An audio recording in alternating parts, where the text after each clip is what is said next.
Shirley Laos, masukan DPRD Maluku Utara jadi bahan penting perencanaan anggaran.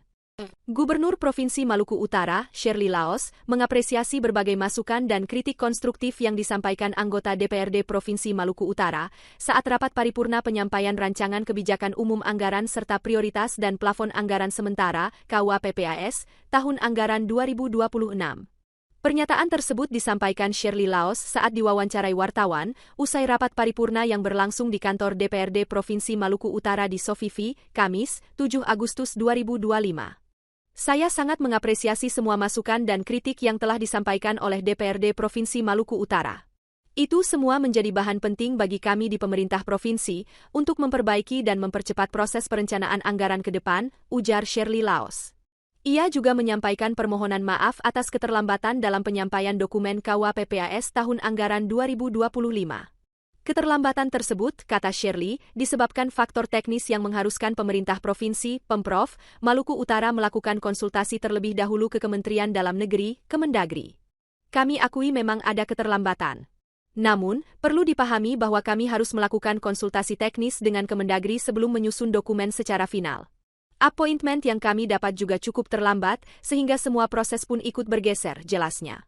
Namun demikian, Shirley memastikan seluruh tim anggaran di internal Pemprov telah melakukan langkah percepatan dan konsolidasi agar proses pengesahan APBD Perubahan 2025, APBDP, serta penyampaian rancangan APBD 2026 tetap berjalan sesuai jadwal.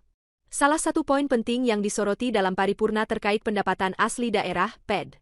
Shirley Laos mengungkapkan, terjadi peningkatan PED secara signifikan dalam APBDP 2025.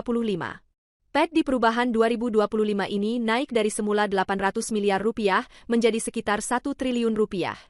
Ini adalah capaian yang patut kita syukuri, terutama di tengah efisiensi nasional yang diterbitkan lewat surat edaran dari Kementerian Keuangan, ungkapnya. Ia menjelaskan, berdasarkan C dari Kementerian Keuangan, Kemenkeu, terdapat efisiensi sebesar 245 miliar rupiah dari pusat yang berdampak pada APBD Maluku Utara. Namun demikian, PED naik sebesar 231 miliar rupiah, maka secara total selisihnya tidak begitu besar dan nilai APBD tetap terjaga di angka 3,4 triliun rupiah, atau kembali ke posisi sebelum efisiensi. Awalnya total APBD kita sempat turun ke 3,2 triliun rupiah, namun dengan tambahan PED yang signifikan, kita bisa kembali ke angka 3,4 triliun rupiah, jelas Shirley. Mengenai proyeksi untuk tahun anggaran 2026, Shirley Laos menyampaikan bahwa PED diperkirakan tetap berada di angka sekitar 1 triliun rupiah. Namun, tantangan justru datang dari dana bagi hasil, DBH, yang kemungkinan tidak akan ditransfer seluruhnya oleh pusat. Bukan pengurangan secara resmi, tetapi kami mendapat informasi transfer DBH 2026 kemungkinan tidak akan penuh.